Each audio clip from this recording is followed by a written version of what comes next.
आपल्या उज्ज्वल करिअरसाठी ही आहे ब्रेकिंग न्यूज। सिंधुदुर्ग शिक्षण प्रसारक मंडळाचं अभियांत्रिकी महाविद्यालय कणकवली इथं प्रथम वर्ष व थेट द्वितीय वर्ष अभियांत्रिकी प्रवेश सुरू। नो डोनेशन, प्रवर्गानुसार फी मध्ये सवलत। त्याचबरोबर आमदार नितेशजी राणे व कुटुंबियांच्या संकल्पनेतून कोकणातलं पहिलं इन्क्युबेशन सेंटर। जिल्ह्यातच नोकरी किंवा रोजगाराची सुवर्ण संधी। वायफाय सह सुसज्ज 34 एकरचा कॅम्पस। अधिक माहिती आणि प्रवेशासाठी आजच संपर्क साधा। अभियांत्रिकी महाविद्यालय कणकवली, हरकुळ बुद्रुक, जिल्हा सिंधुदुर्ग। कोविड काळात उत्कृष्ट काम केल्याबद्दल आणि महसूल विभागाचा उत्कृष्ट तहसीलदार पुरस्कार मिळाल्याबद्दल कणकवली प्रांताधिकारी वैशाली राजमाने आणि कणकवली तहसीलदार रमेश पवार यांचा ब्राह्मणेश्वर शैक्षणिक सामाजिक उन्नती मंडळाच्या वतीने संस्थाध्यक्ष नामदेवराव मराठे यांच्या हस्ते सत्कार करण्यात आला। आता काही गोष्टी विधिविगत असतात, कारण आपल्याला ज्यावेळी ज्या जगामध्ये यायचं असतं त्या जगामध्ये येतो आपण। आईच्या उदरामध्ये आपण 9 महिने वास्तव्य करत असतो आणि ते वास्तव्य करत असताना एक देव त्याची व्यवस्था करत असतो। जसं करोनामध्ये या 2 व्यक्तीने जिल्ह्याची सेवा केली। आता ते करत असताना प्रत्येक गोष्टीमध्ये प्रत्येकाला कोण व्हायचंय ही आपली नीती ठरवते। नीती चा शब्द थोडा बाजूला ठेवतो। मी तर म्हणतो ही गोष्ट 6वी लिहून ठेवते। त्यावेळी आपला जन्म होतो त्यावेळी आपल्या बारशाचा कालावधी असतो आणि 5वी होते। त्या दिवशी बाळाला 4 दिवस कोणतं ज्ञान नसतं, कोणत्या स्वरूपामध्ये तो माणूस कोण होईल हे आई वडिलांना पण माहीत नसतं। परंतु ती आल्यानंतर त्या ज्या गोष्टीची रात्री एक छोटासा कार्यक्रम असतो, त्या कार्यक्रमामध्ये आपण एक विचार करत असतो। म्हणजे मला आठवत नाही पण माझी आई मला सांगायची, 6वी 5व्या दिवशी येते आणि मुलाला हसवते, खिदळवते आणि मग आपल्या जीवनातले प्रत्येक अग्रक्रम आपण तयार करतो। आता या दोघांनी ज्या ज्या पद्धतीचं मनोगत व्यक्त केलं ते हृदय स्पर्शी होतं। ज्या गावातून आले, ज्या खेड्यातून आले, ज्या ज्या श्रमातून याने आपलं विश्व निर्माण केलं, ज्या ज्या ठिकाणी सरकारी सेवेमध्ये त्यांनी उल्लेखनीय कामगिरी करत असताना प्रचंड तणावाखाली त्यांनी काम केलं असेल, परंतु तो तणाव समोरच्या जनतेला किंवा तिकडच्या ग्रामस्थांना त्यांनी दाखवला। समजुतीची जी भूमिका घ्यायची होती त्या पद्धतीचं त्यांचा कार्यकाल, त्या पद्धतीचं त्यांचं पूर्ण झालं। मॅडम कशा म्हणाल्या की कणकवली माझी बदली झाल्यानंतर बऱ्याच लोकांनी सांगितलं इकडे येऊ नका, पण मॅडम तुम्ही तुमचा शब्द मागे घ्या, कारण प्रशासकीय अधिकाऱ्यांना वेगळ्या पद्धतीची मदत करणं, सहकार्य करणं यासाठी आम्ही खंबीर उभे आहोत। तुमच्या पाठीशी त्या पद्धतीचं वातावरण निर्मिती करण्याकरता किंवा एखाद्या संकटकाळी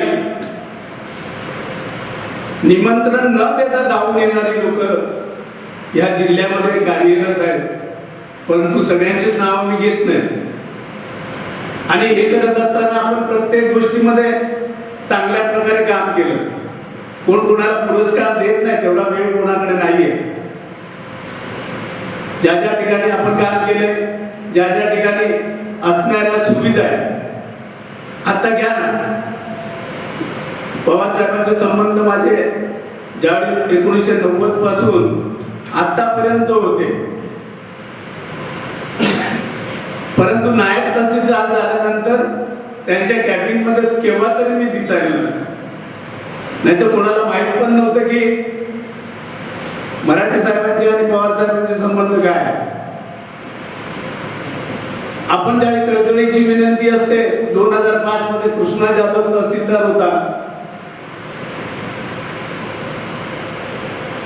तरुण तडफदार असा तहसीलदार या ठिकाणी होऊन गेला आणि करत असताना त्यांनी कल्पना दिली की माझ्या कार्यालयामध्ये बाबा त्या पद्धतीचं फर्निचरचं काहीतरी मला हे करायचं, तर मी आता त्या पद्धतीचं काहीतरी करतो, प्रत्येक ठेकेदार किंवा इतर लोकांना बोलवतो, हा त्यांची काही काम असते त्या पद्धतीने. बोलो कृष्णा, जर तू आज केलंस तर 3 वर्ष तुला यातना भोगाव्या लागतात. का? एखाद्याने 5,000 दिले, 10,000 दिले तरी तो 4 माणसांना घेऊन येणार. बोलो कृष्णा, तू त्या भानगडीत पडू नको. माझा उद्या कॉन्ट्रॅक्टर येईल, सगळी माप घेईल, एस्टिमेट घेईल. पवारसाहेब तिथेच समक्ष उभे होते.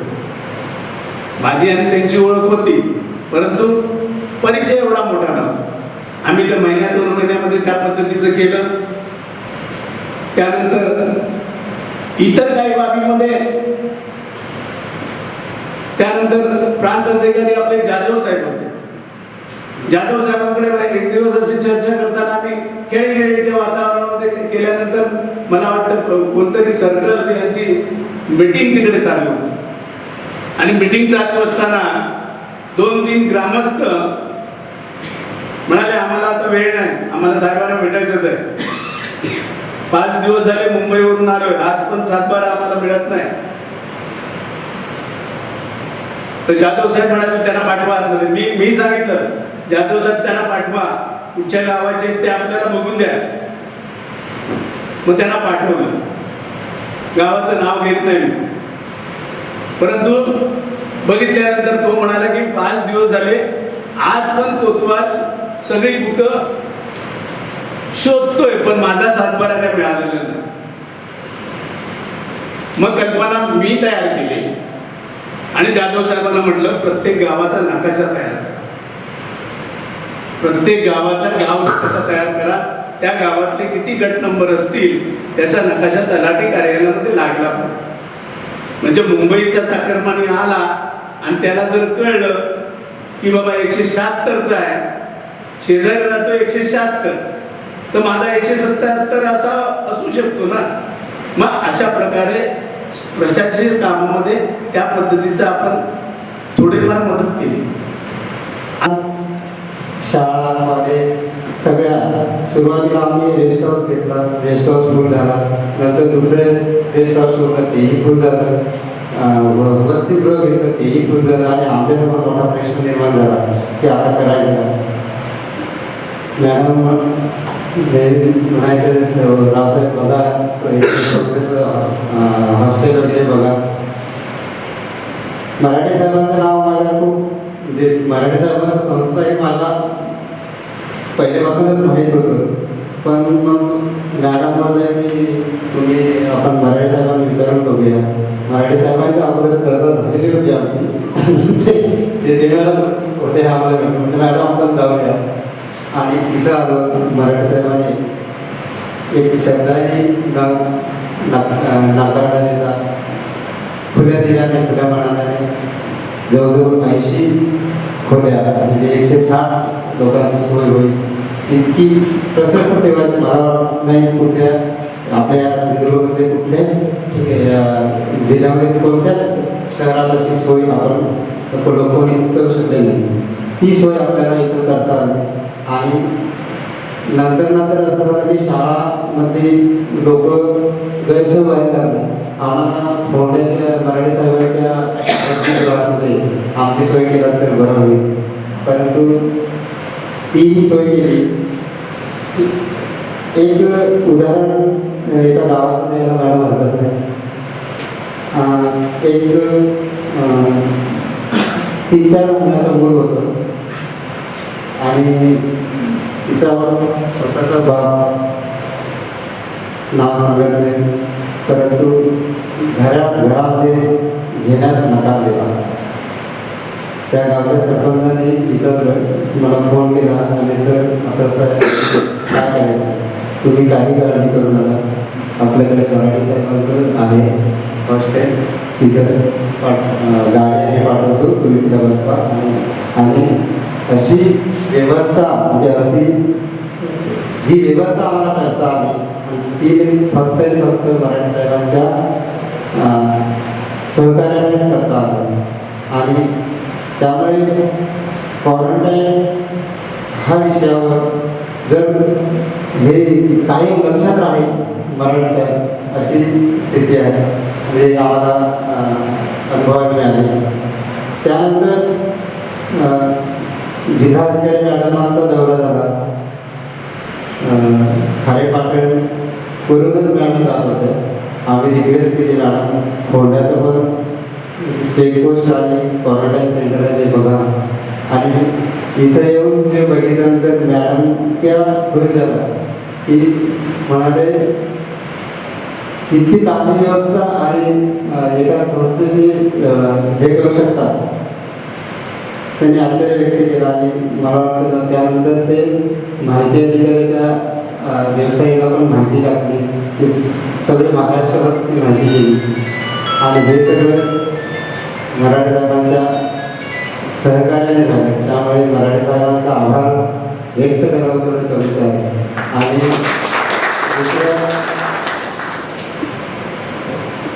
मला जो 1 ऑगस्ट 20 महसूल दिले जो पुरस्कार उत्कृष्ट तहसीलदारचा दिला गेला. ॲक्च्युली मॅडम त्या दिवशी मी मला तालुक्याच्या स्टाफची माहिती पाठवली आणि मी मुद्दामच सांगितली माझी माहिती द्यायची नाही, मला द्यायची नाही. परत मला वाटतं मॅडमचाच आग्रह असेल आणि ते पुढे गेलं असेल. आणि त्याचं निश्चितच माझ्या आणि पुढच्या कामकाजासाठी हा पुरस्कार उत्साह वाढवणारा असेल. आणि त्यामुळे साधिक पेपर वृत्तपत्र सगळीकडे झालं. मला असं वाटायला लागलं की हे एकच माणूस आहे का पेपरमध्ये रोज गाजत यायचं. आणि मराठी साहेब म्हणाले तुमचा सत्कार सोहळा ठेवायचा आहे आम्हाला. म्हटलं साहेब कोरोना संपू द्या मग ठेवा, आता सोशल डिस्टन्स हे ते सगळं आहे. ते म्हणाले तुम्ही काळजी करू नका, आपण ते बरोबर हे करू.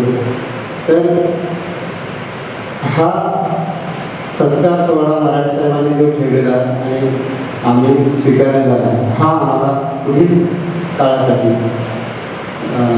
पुढील महसुली कामासाठी निश्चितच मार्गदर्शक ठरणार आहे.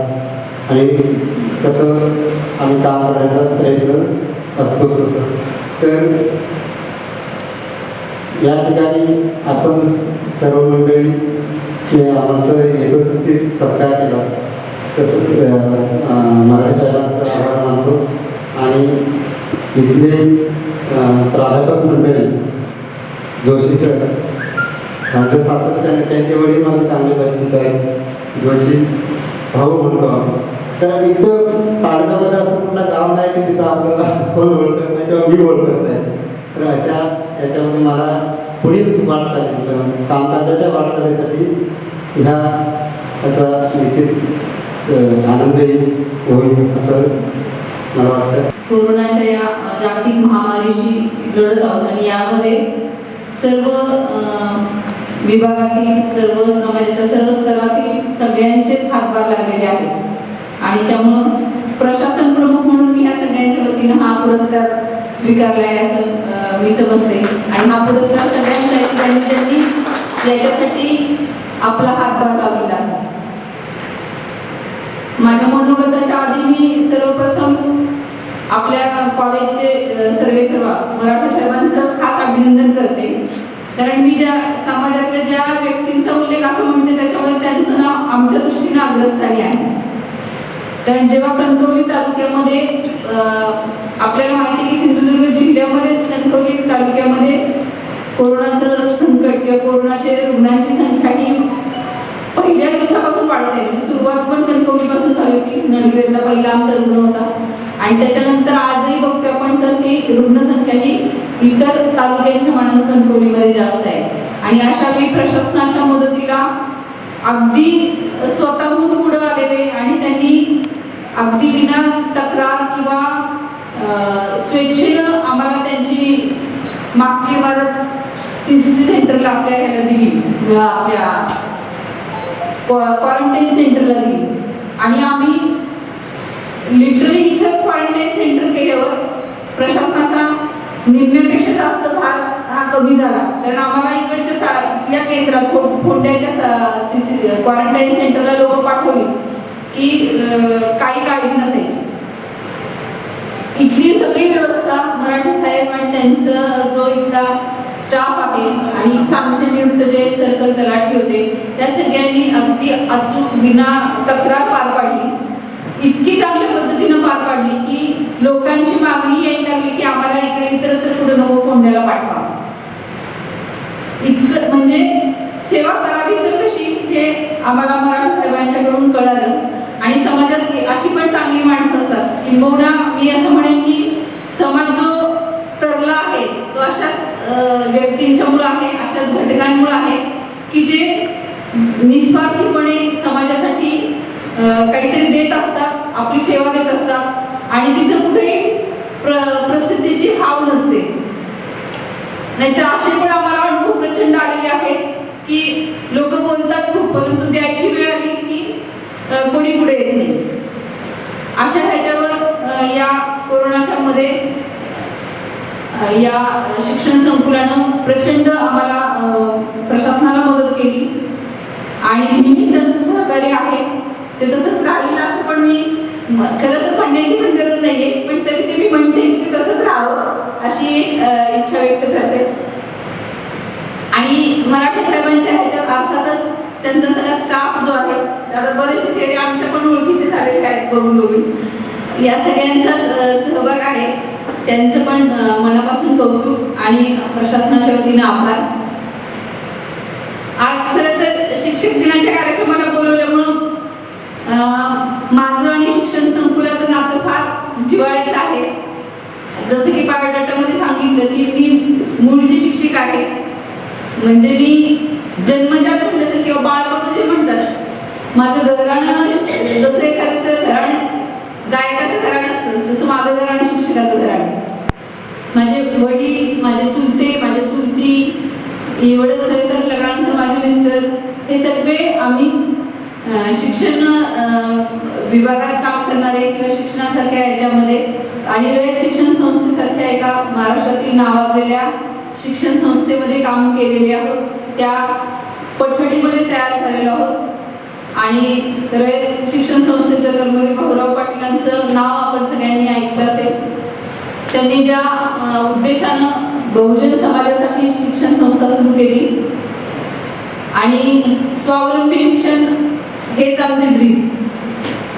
म्हणजे स्वावलंबनातून शिक्षण घेणं, कमवा आणि शिकवा योजनेतून शिक्षण घेणं हा वसा त्यांनी सगळ्या लोकांच्या किंवा विद्यार्थ्यांच्यात रुजवला.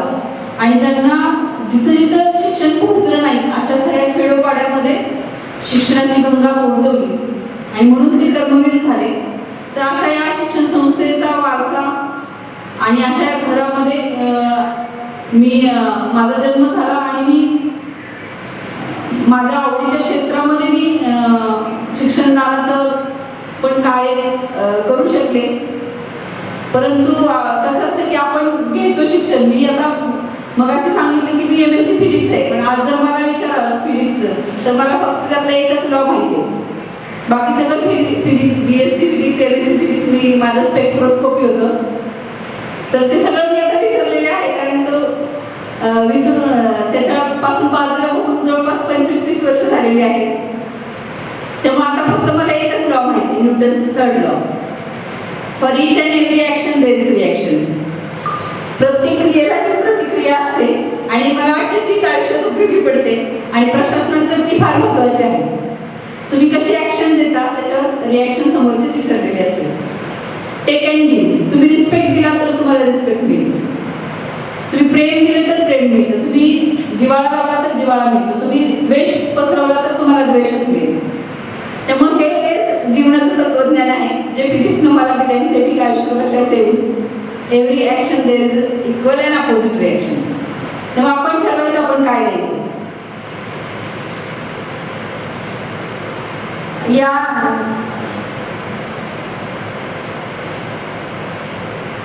आजच्या कार्यक्रमाच्या ह्याच्यात त्यांनी मला असं सांगितलं की तुम्ही कसे घडला. आता कसे घडला ह्याच्यामध्ये मी खरं तर जसं आता माझी पार्श्वभूमी सांगितली तसं मला आवडीचं क्षेत्र हे अर्थातच शिक्षण क्षेत्र होतं. मला शिक्षिकाच व्हायचं होतं किंवा मी शिक्षिका होते. ताज्या अपडेटसाठी सिंधुदुर्ग लाईव्हला सबस्क्राईब करा आणि बेल आयकॉन प्रेस करा.